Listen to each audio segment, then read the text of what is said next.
What if I told you that you were more qualified to preach the gospel than any pastor? Let's talk about it.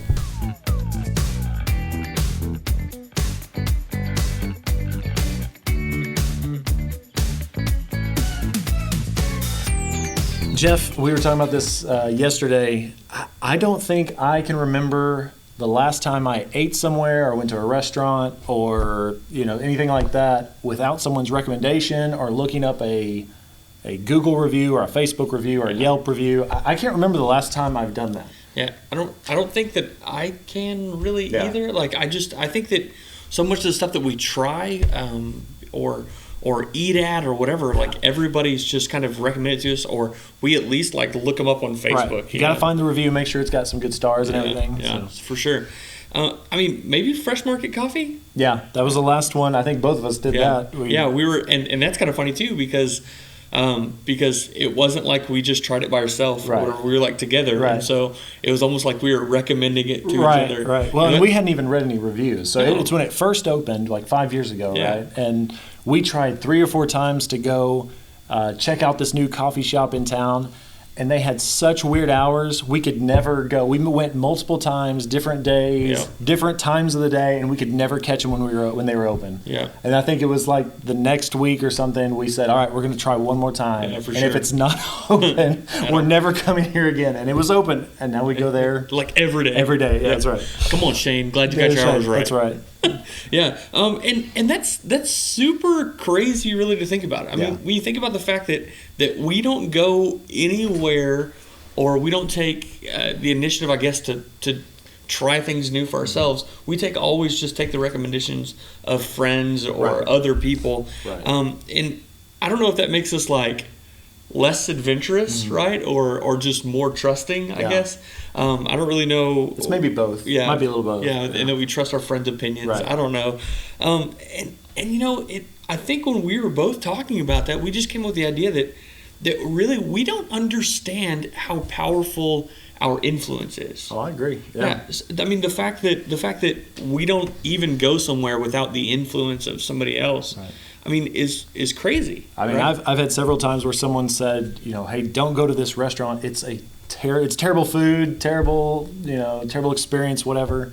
And so I've never been there myself, but I just choose. You know what? I've heard it's terrible. I'm not going. I know that place is bad. Yeah. But that's the weight that each and every one of us just carry because of our influence, right? Just this influence that we have to influence small things such as what drive-through you're going to go through, or even bigger things, right? I don't know. Have you ever heard of like the ripple effect before? Oh yeah, yeah. The ripple effect. I asked my wife about it, and she said the butterfly effect. I was like, no, that's a different thing. That's a different talk. Different talk. And so if you don't know, the ripple effect is kind of like, think about throwing like a rock into the middle of a pond, and when you see just these ripples start going, basically the closer to the center of the splash zone, the ripples are higher, but they're tighter. And then as the ripple moves out further and further and further, the smaller the ripple gets. Right. And so, we kind of talk about that as like circles of influence, right? And how that equates to that. And basically, the closer that you are to somebody, the more influence that you have in their life. Right. And I think that you and I understand that because we ripple effect often. Right. So, we end up doing a lot of the same things together. And so I don't know. Like when I think about like the people who I influence, I'm wondering like who would be the tightest circle for you? Yeah. Oh, family. I mean, your immediate family because you live with them, and that's the people you've chosen to be around and stuff. So that's probably your biggest influence. Yeah, and then I think it kind of like branches down from there. Like maybe like your immediate family, and then like your friends, and then. We all have those friends. your close friends, and then we all have those people who are just like follow us on social media, but we don't really talk to, so I guess that would probably be the far end of who we have as like our sphere of influence. Yeah, sphere of influence. Yeah. So those influences would be really small, and so when we think about this, we think about like the small things like getting food or the jeans we buy or whatever. But that completely can be overshadowed by the fact that these huge decisions that we can make can be affected by the people that we and we have that influence on people. Mm-hmm. So whether it's buying homes or where you go to eat, or even bigger stuff. Yeah, bigger stuff than that. What car do you drive? Yeah, why do you drive what you drive? Dude, I bought a Mazda car because you bought a Mazda car, and you're like, oh, buy this Mazda. I love Mazda. Yeah. Yeah, or like I like Fords because my stepdad loves Fords, right? But even deeper than that, right? Like sharing the gospel, right? And following Christ. I think that there's obviously not a bigger decision that someone can make in their life, and the people who influence you are probably people who you let be really close to you. Mm-hmm. And so think about that. Think about the people who you associate with. Mm-hmm. The idea that you are better equipped to share the gospel with certain people than anyone else is. Because you're the closest to them. You're the one that they see and they talk to all the time. And so you're the one that they trust, as opposed to just some random person on the side of the road or some random person they see on a TV or whatever. Yeah, so like my kids, I promise you, I am more equipped to share the gospel with my kids than anyone ever will be. Period. Right? I tell my students this all the time, that they are more equipped to share the gospel with their friends than I ever will be. Right. I mean, they have such huge influences. No matter how cool you are, Jeff. Yeah. No matter how cool you are. Yeah. Think you are. No matter how many viral TikToks I make. That's right. It doesn't matter. They are still better. Yeah, they're still way more. It doesn't even matter how many years of seminary that I go to or how many years of ministry I have. They are more prepared to share the gospel with their friends. They have the more influence on them. Yeah, because of the influence that they have. And we were talking about this too, like it's crazy that there was like this story in the Bible where there was a man who was more prepared to share the gospel, or maybe more equipped at that moment. Like influential. Influential in someone's life to share the gospel than even Jesus was. Yeah. And that's crazy, right? And crazy. And so if you know the story, we're talking about Andrew.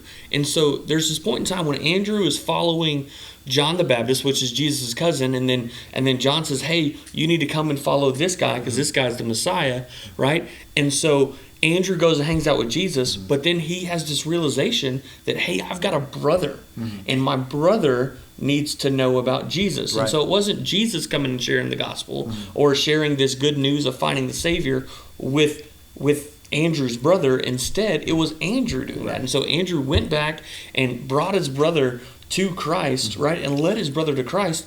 And crazy, his brother was Peter, right? Yeah. And so if you know anything about church and disciples and all that kind of stuff, Peter has this huge story, right? But kind of the biggest part is that Jesus ends up calling him like the rock, right? And that's like the church and everything. Yeah. What he builds the church on. And so the foundation of the churches, of the church in general, the collection of Christians is built upon a guy named Peter who wasn't, directly witnessed to by Jesus. Instead, it was his brother who used that influence to... Just a regular guy. Yeah, just a regular dude who was equipped because of the influence that he had on Peter. Mm-hmm. So, I think it's true that we don't really understand how powerful our influence can be.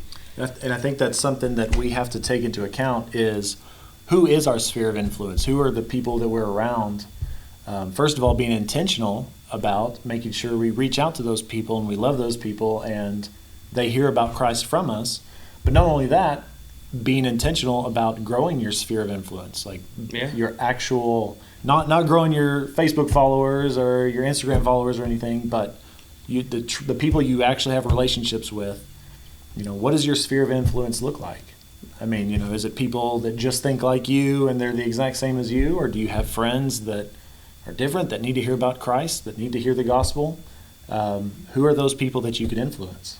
Yeah, and I guess growing your impact, right? So if we're thinking about the pebble that's thrown into the water, instead of just being a pebble with your small little inner circle, you want to be like a brick, right? You want to grow that thing, and you want the people who are inside that inner circle to be people who aren't necessarily just like you, people who need to know Jesus.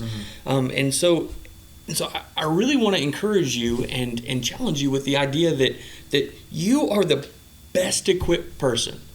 You are the best equipped person to share the gospel with a certain group of people, right? And here's the hard truth.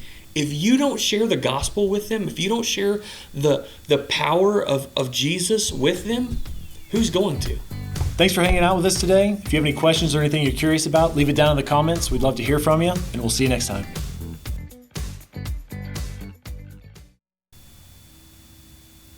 Cool. That's good. I like it. Are you gonna finish up? No, it's good. Brian, again, thanks for joining us. Blah, blah. Oh, yeah. My bad.